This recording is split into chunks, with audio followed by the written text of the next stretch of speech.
In the 1930s, Pan American Airways developed a fleet of flying boats unmatched in their time. Known as Clippers, they pioneered the first transoceanic air service, offering travelers the pinnacle of modern transportation. Before their disappearance over 80 years ago, these majestic aircraft captured the American public's imagination and ignited a lasting fascination with flying boats.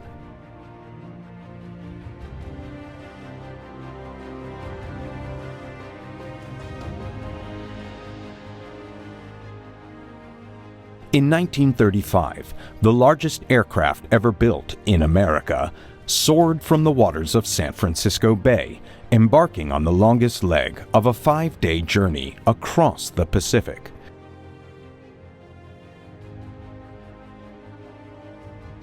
This was the legendary China Clipper, the flagship of Pan American Airways.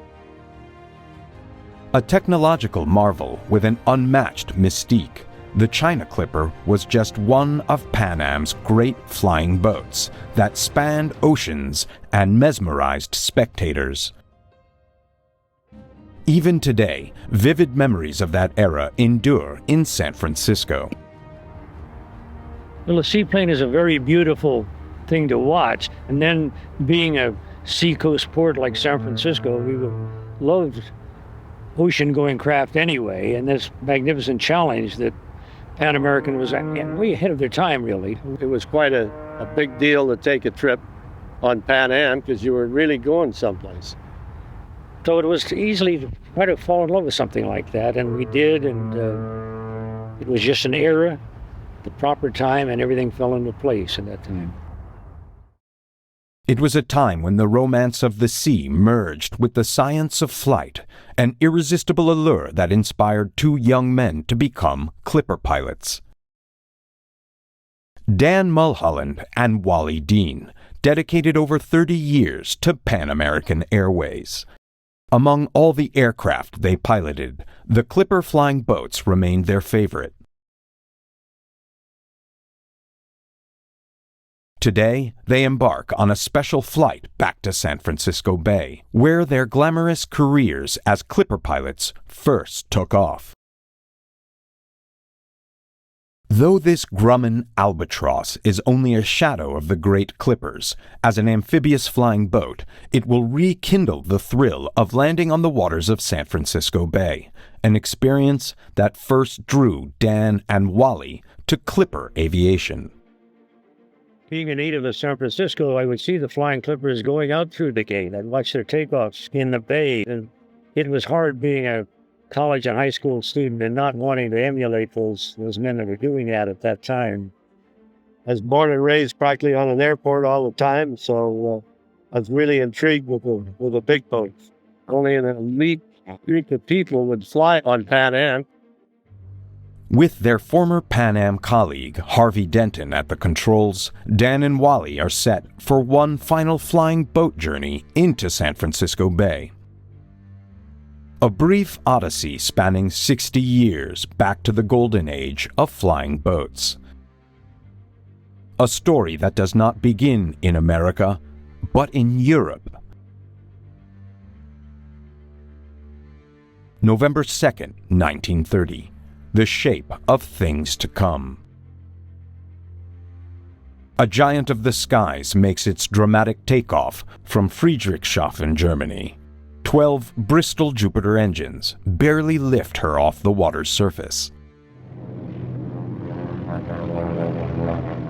With a wingspan exceeding 157 feet and a maximum weight of over 114,000 pounds, Dr. Claude Dornier's DOX flying boat is the largest aircraft the world has ever seen.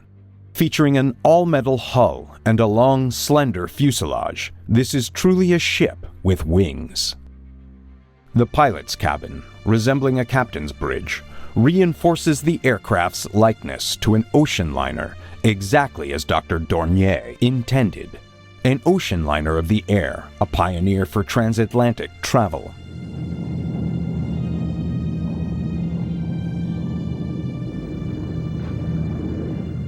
the flight crew carefully adjusts numerous levers, fine-tuning the engines for the long journey across the Atlantic. On shorter flights, passengers indulge in luxury accommodations.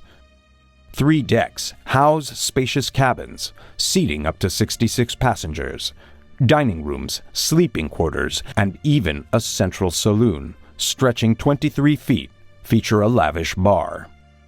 Pleasure and comfort are as fundamental to the aircraft's design as range and payload.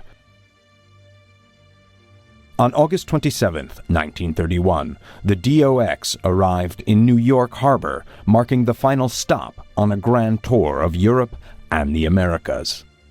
However, the 10-month journey had exposed more flaws than expected. Frequent delays, minor mishaps, and sheer misfortune had tarnished Dr. Dornier's silver waterbird. With financial support dwindling, the DOX would return to Berlin, never to cross an ocean again. Yet despite its shortcomings, an irreversible step toward transoceanic air travel had been made. One man, in particular, must have taken note.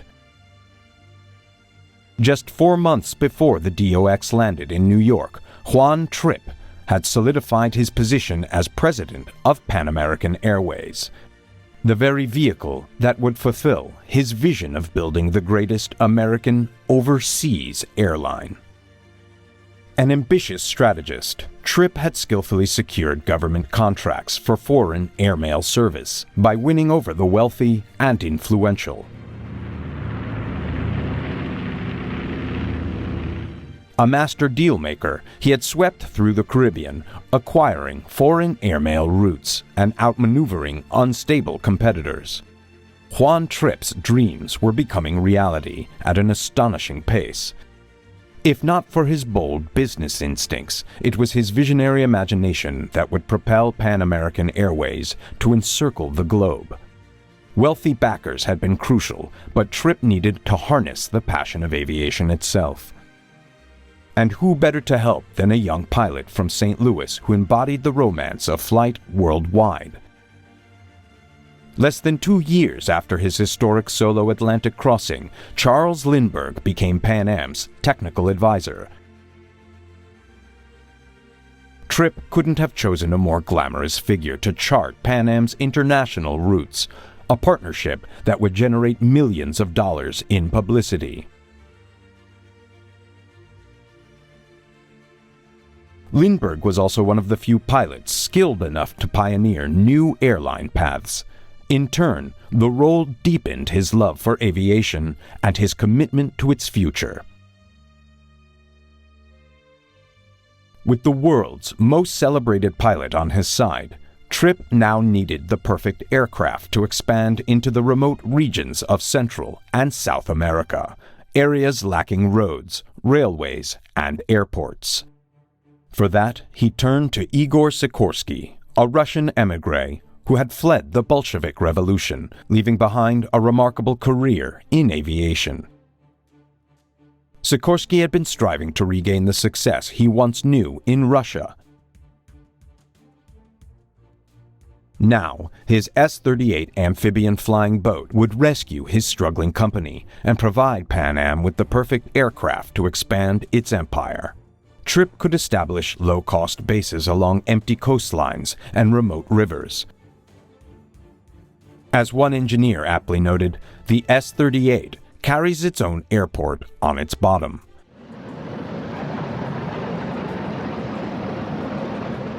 The unusual-looking flying boat proved highly effective, earning the admiration of many Pan Am pilots, including Lindbergh. To Trippe, the advantages of aircraft that could land without an airstrip were clear. By 1931, he had built a 20,000-mile empire spanning 20 countries across Central and South America, making Pan Am the world's largest airline in route miles. With Latin America secured, Trippe was ready to set his sights on overseas routes to Europe and the aircraft capable of reaching them. Before long, some of the nation's top aircraft designers would present him with the planes needed to establish the world's first transatlantic air service. In the meantime, one of Pan Am's latest acquisitions, the Consolidated Commodore, introduced a new element to commercial aviation. The twin-engine flying boat exuded elegance, marking a shift in passenger service that would forever shape Pan Am's public image. Air travel was becoming as comfortable as it was thrilling. Just the beginning of America's enduring love affair with the flying boat.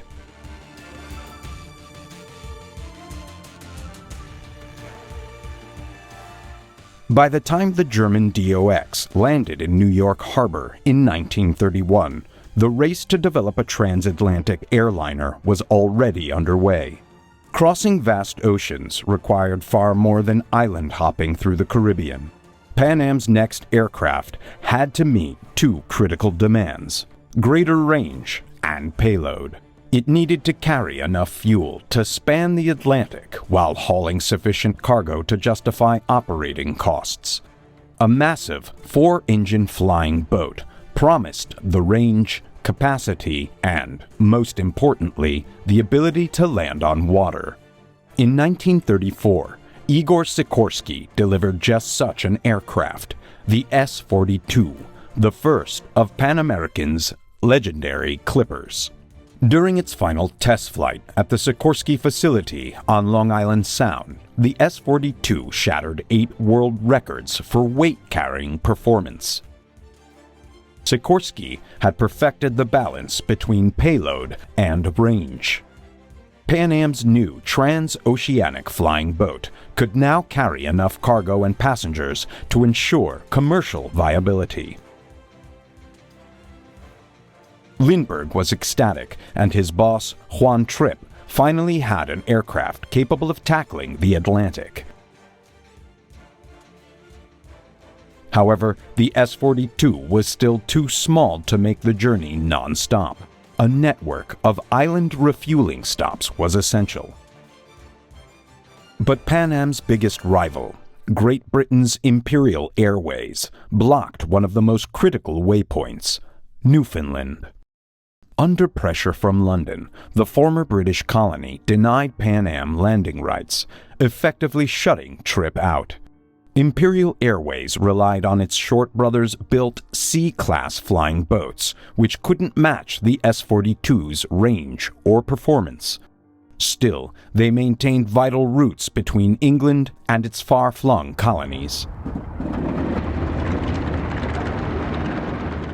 Allowing Pan Am to establish a presence in Newfoundland risked jeopardizing Britain's lifeline to the Empire.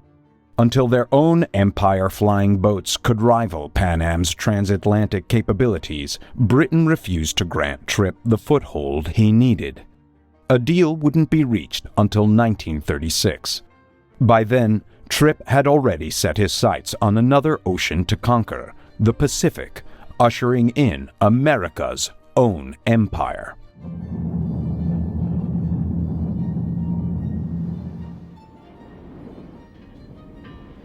Before Pan Am could dominate the Pacific, its Clipper service to Latin America had already captured the American public's imagination, igniting a passion for flying boats that has lasted far beyond the Clippers themselves.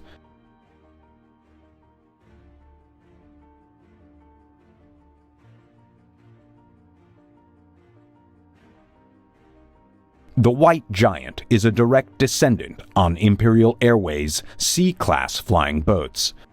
Built by the Short brothers, this Solent represents the final evolution of Britain's legendary flying boats and one of the last remaining examples. Unlike Pan Am's Clippers, this aircraft avoided the scrap heap.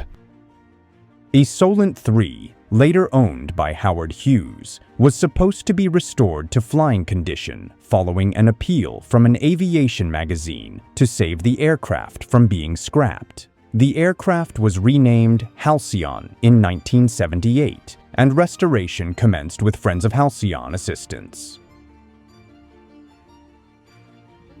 As a young boy, I saw large Navy flying boats down in Key West, Florida, and that sort of gave me the initial spark for my interest in flying boats. And later on, I saw them while in school down on the Virgin Islands, and it occurred to me it would be the perfect mode of transportation to get around the ocean for my ocean science concept. The evolution now is into a sort of a passenger travel idea. This big flying boat is just such a classic that it's hard to resist any other idea to put it into a passenger mode of transportation. The first engine run was carried out in April 1981, but shortly thereafter, finance for this worthwhile project ran out, but it was used as a prop in the film Raiders of the Lost Ark. Plans to complete the aircraft to an airworthy condition to be used on flights to Honolulu did not unfortunately come through. At the forefront of Pan Am's fleet was the S-42, which entered service in 1934. While negotiating with the British for transatlantic routes, Juan Trippe elevated the standard of air travel to South America. Before passengers boarded, as always, valuable cargo space was filled with airmail, which proved to be a highly profitable aspect of Pan Am's operations. That's one of the key aspects of any early aviation, was the mail contracts, which were handed out very exclusively to airlines, often placing bids, or sometimes I think maybe given them for their inside connections, but that helped subsidize the early startup costs. However, Trippe kept the focus on passenger service, downplaying the mail aspect in his publicity. Pan Am travel was designed to be an adventure for the few who could afford such an experience. Mostly governmental officials, business people, and very wealthy individuals were doing this kind of travel. There were only a handful of these special aircraft serving areas into South America, so it wasn't for mass travel. Mass travel in aircraft only really began in the late 50s and in early 60s. Many nonetheless dreamed of escaping their daily lives as they flew to Rio, touching down on exotic lagoons. Even Hollywood immortalized the South American Clipper service in the musical film Flying Down to Rio, starring Fred Astaire and Ginger Rogers.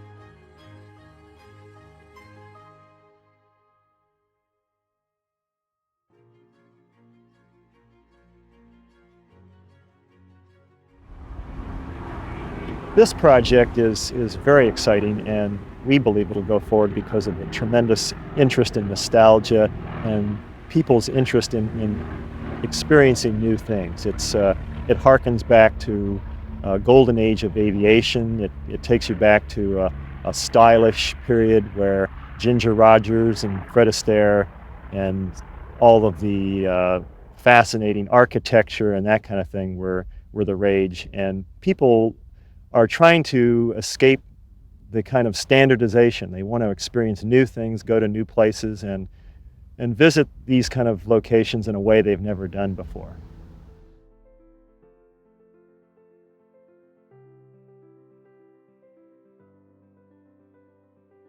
Boarding this plane, it takes you back in time. Passengers taking off for exotic locations had a wonderful experience. They had great views of tropical islands passing before them, and then they would magically touch down on the water and experience that location in an unusual way as compared to with today's form of air travel.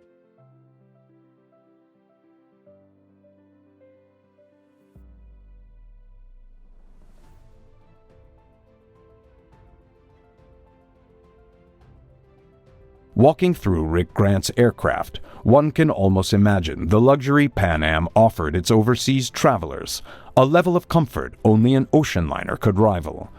For one journey, it was the only way to fly.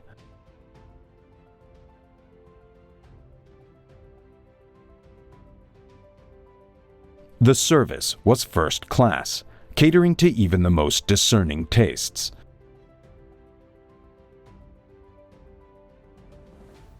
Elegance and comfort were infused throughout the entire aircraft.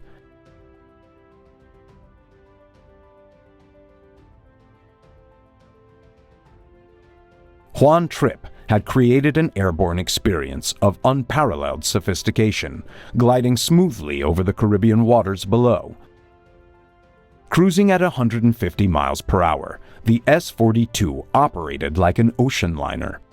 Nautical terms were used for the crew: captain, first officer, radio officer, and for the aircraft itself, port, starboard beam. 32 passengers were seated in 4 compartments, each holding 8 plush upholstered seats with adjustable headrests. Draperies covered the windows, offering an extra touch of comfort.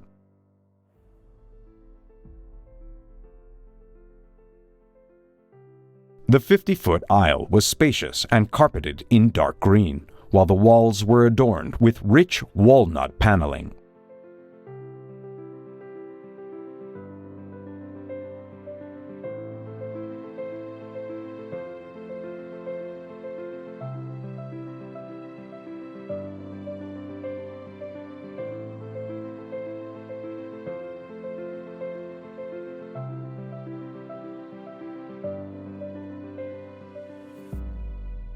The dining experience was refined, with meals served on china, wine glasses, linen napkins, and white tablecloths.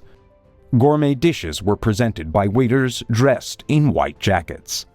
A true novelty by today's standards.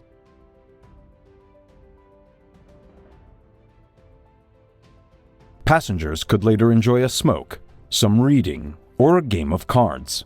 Before long, the steward would announce the arrival. A glance out the window, and suddenly a dream destination lay below.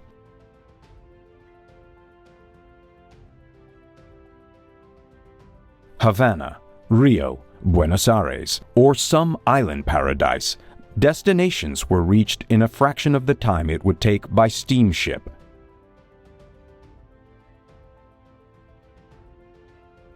Soon, Pan Am would offer a flight from New York to Bermuda in just 5 hours, promoting it as the perfect weekend getaway. And the cherry on top, an effortless, smooth landing on clear, blue tropical waters.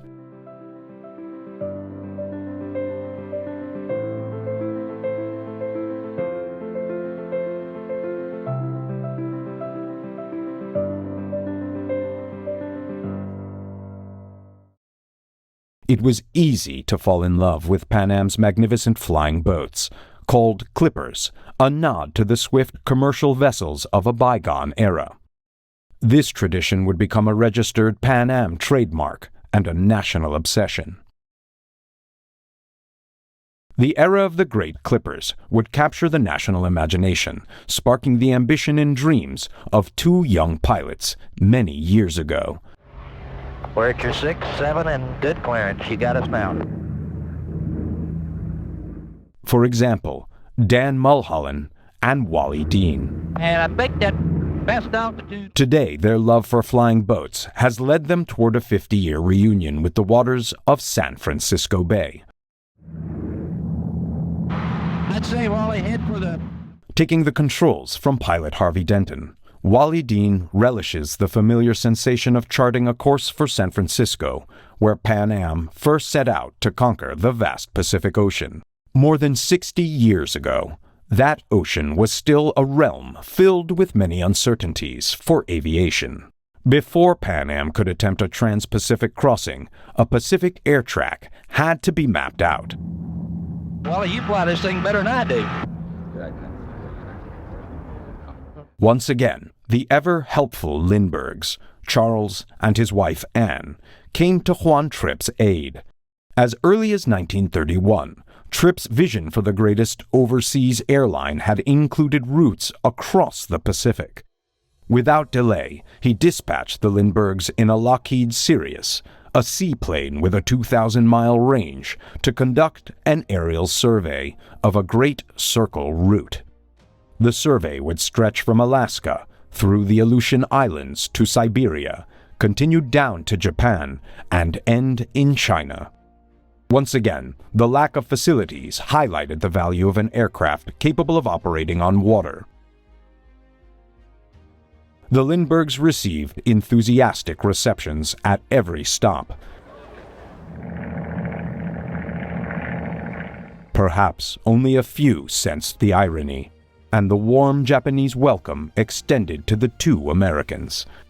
Relations between the two countries were beginning to deteriorate, to the point where the U.S. State Department advised Juan Trippe against pursuing the North Pacific route.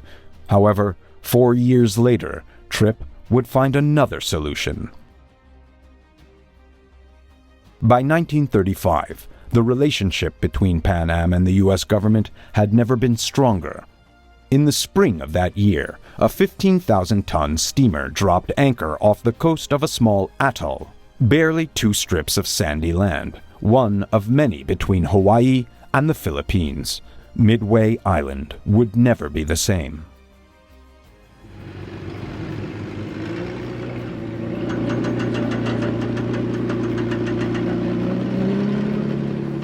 The North Haven unloaded its cargo, the equivalent of 2 complete air bases. Radio towers, fuel barrels, diesel engines, launches, water storage units, lumber, 10-ton electric generators, and 10-ton tractors were all ferried ashore.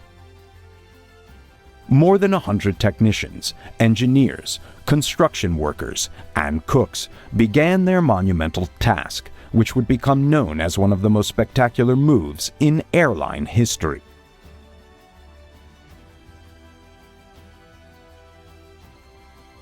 The clipper bases, stepping stones between Hawaii and the Philippines, were being built. When the Midway facility was complete, the North Haven would sail on to Wake Island, an even more desolate piece of coral. But, like Midway, Wake Island was a U.S. protectorate. If Juan Trippe could not reach Europe via the Atlantic Ocean, he would take the long route westward across the Pacific. When Trippe had approached the government for the foreign airmail contract, the Secretary of the Navy saw an opportunity of immense proportions. Trippe was granted permission to build clipper bases at Midway and Wake, and to use existing marine terminals at Guam and Manila. In return, American outposts across the Central Pacific would keep a watchful eye on Japanese encroachment, all while avoiding an overly provocative military presence. America was taming its last frontier, and Juan Trippe was eager to pioneer it with the biggest aircraft yet.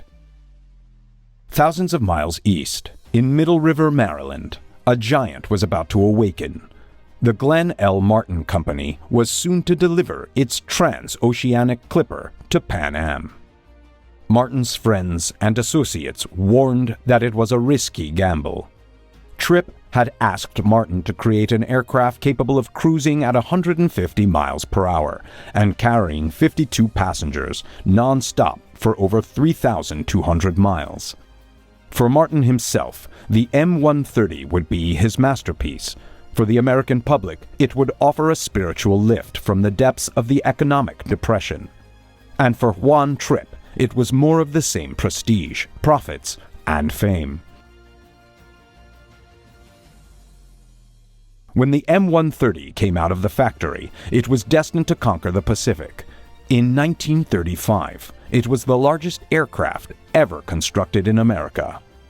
With a wingspan of 130 feet, the China Clipper could carry over 52,000 pounds, twice its structural weight. On November 22, 1935, the great China Clipper was ready to make history.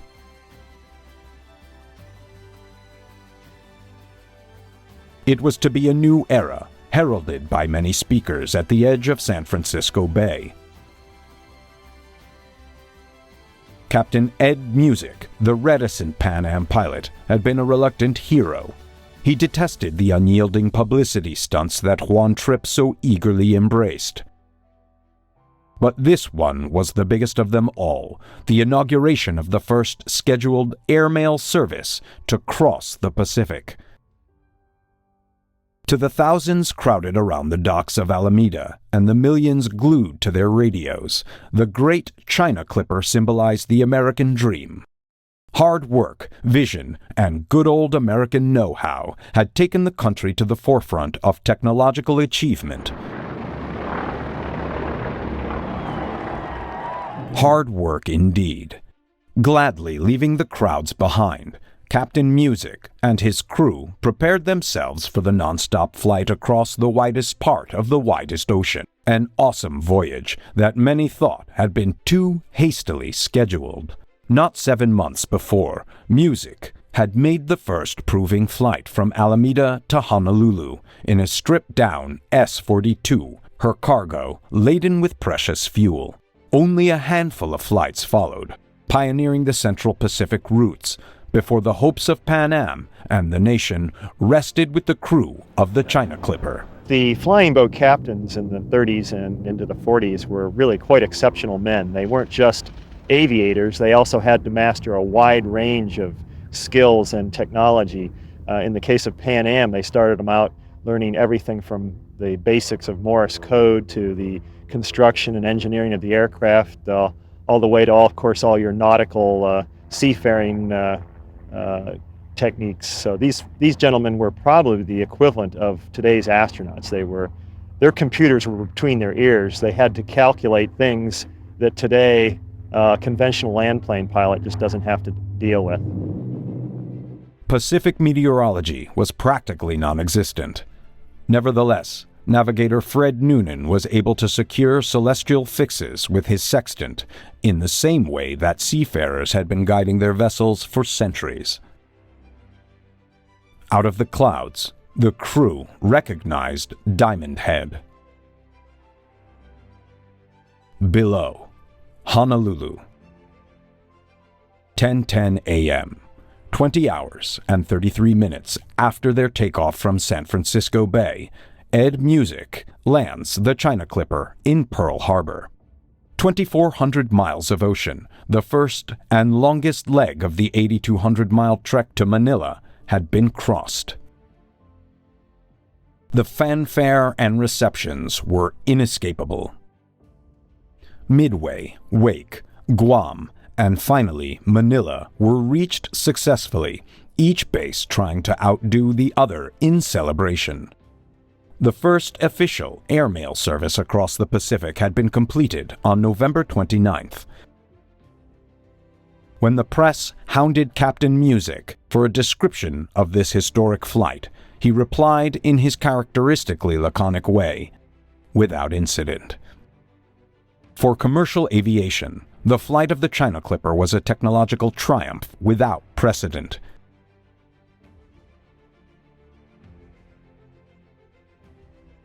Nearly 1 year following the China Clipper's inaugural mail flight, passenger service to the Orient began on the Hawaii Clipper, the second of 3 Martin M130s delivered to Pan Am. The M130 was not as elegant as the S-42, but the interior was certainly spacious enough. Although originally designed to carry 32 passengers, the M130 utilized much of its spacious interior to haul fuel needed for the long stretch to Hawaii. Even with her mighty engines, she would not pull much of a payload. In 3 years, the grandest flying boat ever produced would solve all these problems. But until then, the M130 carried mail and dignitaries to cover the expense of regular service to the Orient. Package or passenger, the cargo did not matter to those who watched the Clippers in San Francisco Bay. The technological wonder of shrinking time and space between two worlds was enchanting in its own right. So much so that Dan Mulholland and Wally Dean had dreamed of the day they would sit in the cockpit of a great Clipper. Through between the uprights, obviously at altitude. Today, in the cockpit of this albatross, they're making their final approach to where it all began.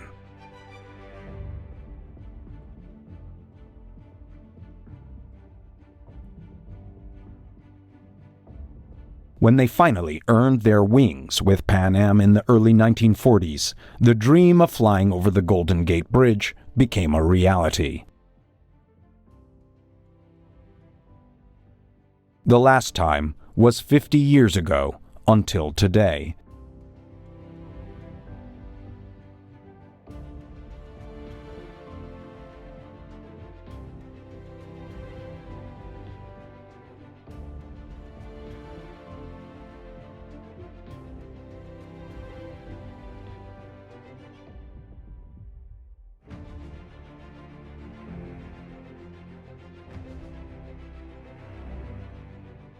A smaller plane, a few years in between, but still the same paths they'd piloted hundreds of flights before.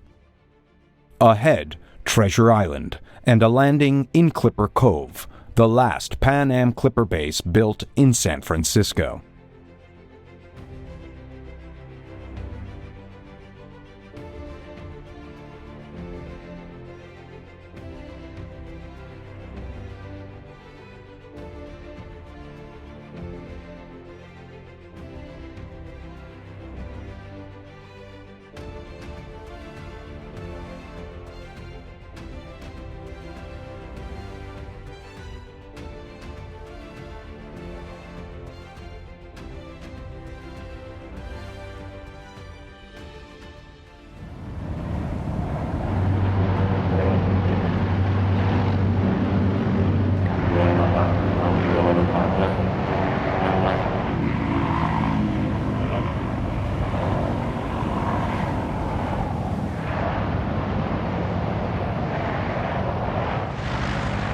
Harvey, that was beautiful. Ain't over yet. That tail just wants the weather vane like crazy. Wally, this is where we used to put the extra crew members out on the wing to keep the wing down. When do we start swimming? That's the old line boat trick. Never land further from land and you're willing to swim. Every flying boat landing is different, and yet always the same. Never the same runway, and always a different thrill.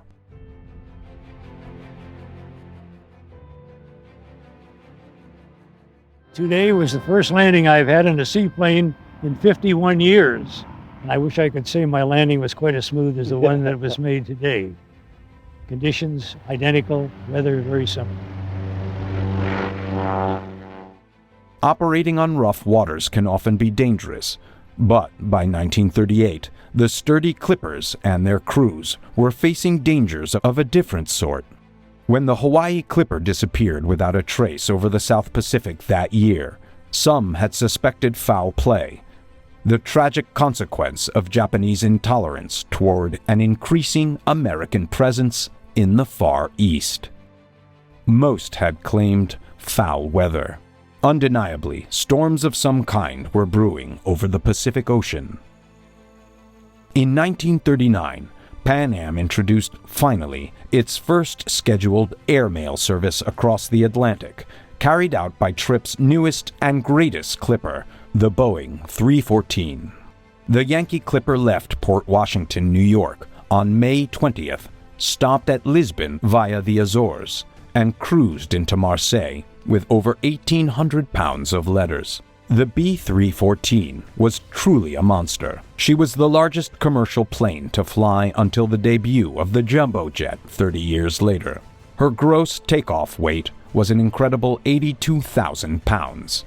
The Boeing 314, with its elegance and grandeur, was indeed a beautiful aircraft that would captivate any young aviation enthusiast. I was up here at the World's Fair in 1939 in the high school band, and one of the main attractions here was to go through the Pan Am base right here, the big hangar right over here that had the Boeing 314 in the hangar, and they had a big catwalk up over the top of the airplane, so you could stand up on top and the public could see the airplanes, the mechanics working on the airplane. And I at that time thought, Boy, if I could just get down and touch that airplane, it'd really be exciting. Well, 4 years later, I have my commercial license and instructor's rating and so forth, and I ended up being with Pan Am and got to fly on the airplane. By the end of June 1939, the Dixie Clipper inaugurated the first regular scheduled passenger service across the North Atlantic, marking the culmination of Juan Trippe's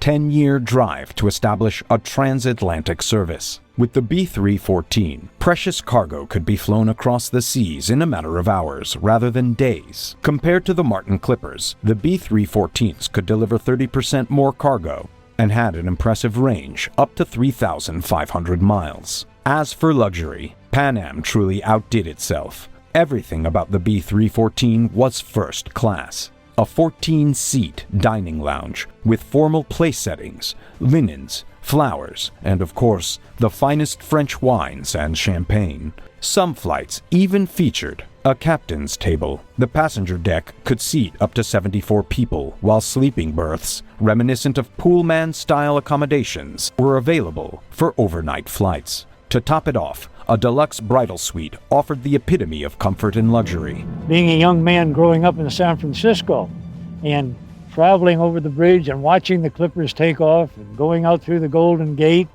and reading about them and watching all these things going on around me, it was very difficult not to become entranced with flying boats and Pan American and the exploration of the Pacific Ocean in those days. The effort was truly hypnotic for anyone lucky enough to experience it. Pan Am's Clippers truly represented the perfect fusion of modern technology and old-world adventure.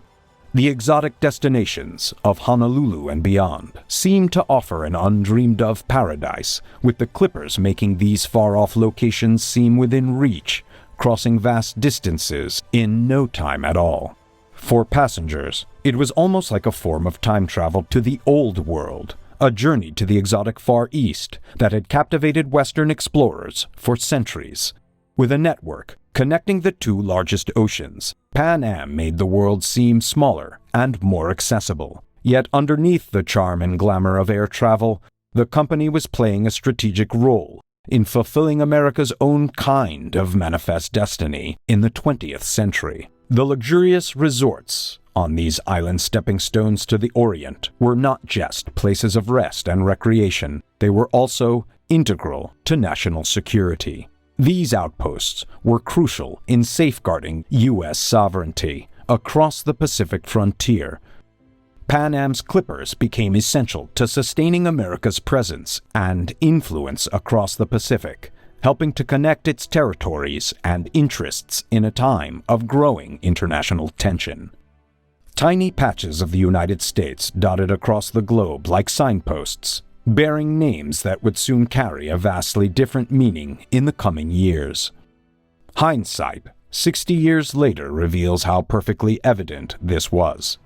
But for most, the great clash over the Pacific was still unimaginable. Well, the Pacific was a relatively unknown region to most of us at those times, and then to see these beautiful flying boats taking off and going into these remote places of the world, the beauty of it was one thing, the adventure of it was another, and it was just a logical extension of our knowledge and our desire to have adventure. And we fell into the pattern of wanting to do these things, and that's how I was drawn to the seaplanes and to Pan American.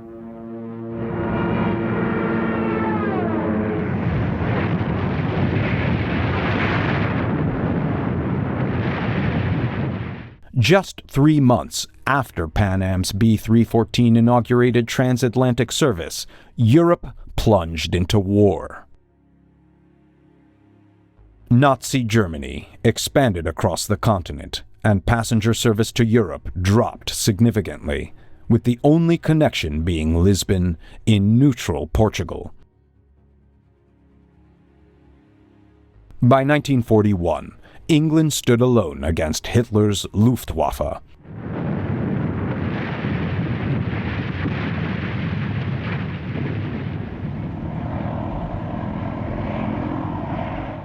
That year, the inevitable happened. The American giant, awakened from its isolationist slumber, began to muster the strength that would eventually defeat two formidable powers on opposite sides of the globe. The U.S. government, benefiting from its close relationship with Pan American, quickly mobilized the nation's industrial and logistical might. All M130s and B314s were reassigned for the war effort. When Dan and Wally finally had their chance to fly these great clippers, they were taking off for war.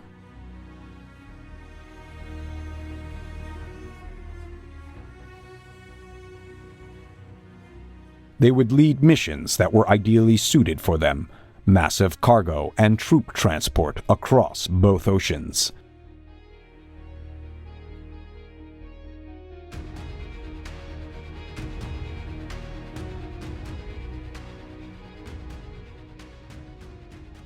They were leaving behind a golden age that the later years of commercial aviation would never quite match. The great clippers never made it past the 1940s. The logistic demands of war led to the development of land planes that eventually surpassed the range, payload, and speed of flying boats.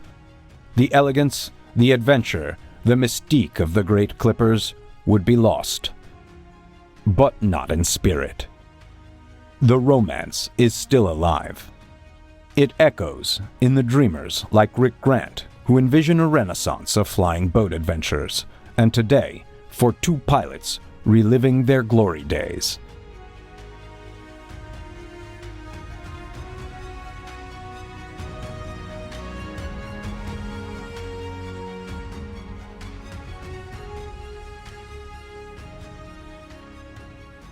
As Dan and Wally headed off to war, they probably didn't hear the slow death knell behind the roar of engines and the crash of ocean spray, signaling the inevitable demise of the flying boat.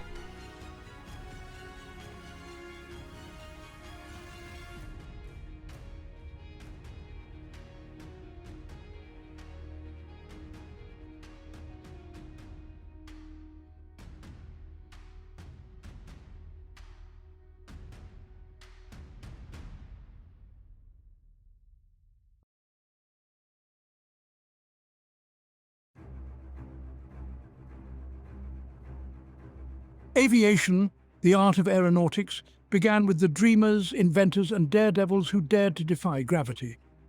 The journey of aviation was nurtured by pioneers like the Wright brothers, whose first flight marked a historic milestone. The role of aircrafts in world wars was groundbreaking, dramatically changing warfare strategies. This initiated a technological evolution in aviation, transforming the simplistic wings of a biplane into the thunderous roar of jet engines. Let's journey through the ages of aviation. Behind every great aircraft, there were great minds. These visionaries, like Sir Frank Whittle, the innovator of the turbojet engine, redefined air travel. Then there's Skunkworks' Kelly Johnson, the genius behind the SR-71 Blackbird. His designs combined speed, stealth, and power, crafting machines that dominated the heavens. The contributions of these pioneers have left an indelible mark on the canvas of aviation, shaping the course of history and inspiring generations of engineers and aviators. Each epoch in aviation history gave birth to extraordinary aircrafts, each with their own unique features and roles. The Lockheed SR-71 Blackbird was a marvel of speed and stealth. The F-105 Thunderchief, a supersonic fighter bomber, was vital in the Vietnam War. The P-51 Mustang, a long-range fighter, was critical in World War II. The P-47 Thunderbolt, a heavyweight fighter, was used extensively in the same war. The A-10 Thunderbolt II, the Warthog, is a close air support icon. The Messerschmitt Me-262 marked a leap forward in aviation technology. Each of these game changers were instrumental in their eras, and their legacies still resonate today. Beyond the game changers, there are those that have transcended their practical roles to become icons. The Concorde was not just an aircraft, it was a supersonic symbol of luxury and speed. The B-52 Stratofortress, a strategic bomber, is an icon of power and resilience. These magnificent machines and others like them have become much more than just aircrafts. They are enduring icons that encapsulate the audacious spirit, the relentless innovation, and the boundless ambition that define the world of aviation.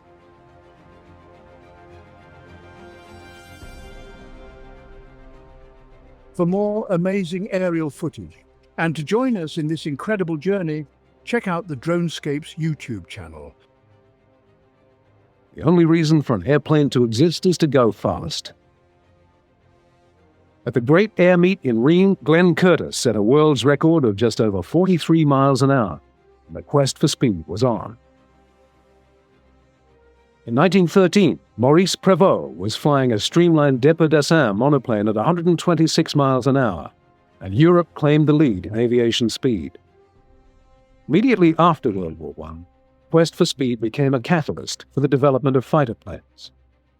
Countries which had not invested in new engines for their wartime fighters would, for reasons of national pride, invest in new engines to race them eastward.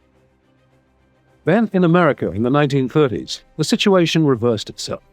Civilian aircraft, like the Travel Air Mystery Ship and the GB, Waddell Williams racers, became even faster than military aircraft. The reason was simple. Same engines were available to both civil racers and military fighters. The fighters had to carry guns, bombs, oxygen, and radios, while the racers were built only for speed. The world's absolute speed record was passed from country to country, and as the racers became faster and more powerful, they also became more expensive.